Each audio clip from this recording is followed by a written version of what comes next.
মঙ্গল গ্রহ থেকে কিছু মাছ আমার জামাই আমার জন্য আনছে, মানে আমার বর। যাই হোক, শুদ্ধ ভাষায় বললে বর, আর আমাদের দেশের ভাষায় বললে জামাই। আচ্ছা যাই হোক, জামাই কিন্তু মেয়ে জামাইকেও বলা হয়। আপনারা আবার এত কিছু ধরবেন না। আসসালামু আলাইকুম, সবাই কেমন আছেন? আলহামদুলিল্লাহ ভালো আছি। আমি আবার আজকে মাছের গায়ে হলুদ করলাম। মাছগুলো এত সুন্দর দেখতে। মাছটা হচ্ছে পাবদা মাছ, অবশ্যই আপনারা চেনেন। তো মাছের গায়ে হলুদ কে কে আমার মতো রোজ রোজ করেন? কে কে কি আমি তো জানি, আমরা মেয়ে, আমরা যারা বউ, তারা তো প্রতিদিনই গায়ে হলুদ করি মাছের, তাই না?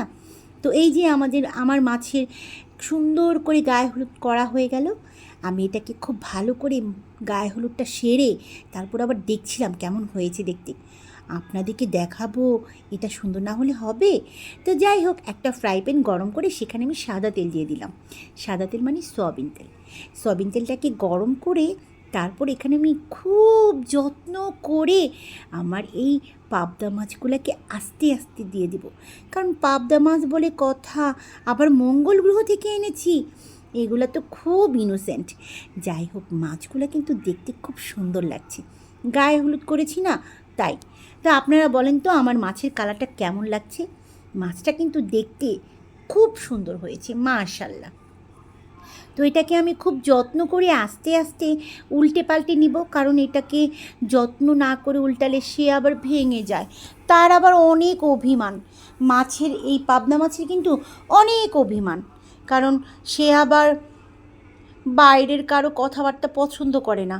তাই এটাকে আলতো করে আমি একা একা উল্টে পাল্টে দিলাম। তো এই যে আমার মাছ কিন্তু ভাজা হয়ে গেছে। এই মাছ ভাজার ফ্রাই প্যানটাতে যে তেলটুকু থাকবে সেটা দিয়েই আমি মাছটাকে ভুনা করে ফেলবো। এটাকে মাছের ঝোল বলা হয়, তেল ঝাল। তেল ঝাল রান্না করব। তো এই যে পাবদা মাছের তেল ঝাল। আজকে এই পাবদা মাছটা এত সুন্দর লাগছে দেখতে।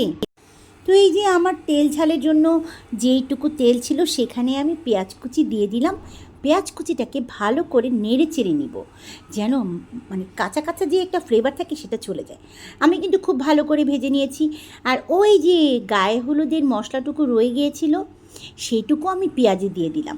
এখানে আমি অল্প একটু আদা রসুনও ব্যবহার করেছি, কারণ একটু আদা রসুন বাটা দিলে না মাছের ঝোলে খুব সুন্দর স্বাদ হয়। তো তেল ঝালের যখন আমার পুরো প্রসেসিংটা হয়ে গেছে তখন আমি ধনেপাতা দিয়ে দেবো। আমার বর আবার ধনেপাতা কাঁচা কাঁচা থাকলে বেশি একটা পছন্দ করে না, তাই আমি সেই শাকের মতো করে ধনেপাতাটাকেও একটু সেদ্ধ করে নিলাম।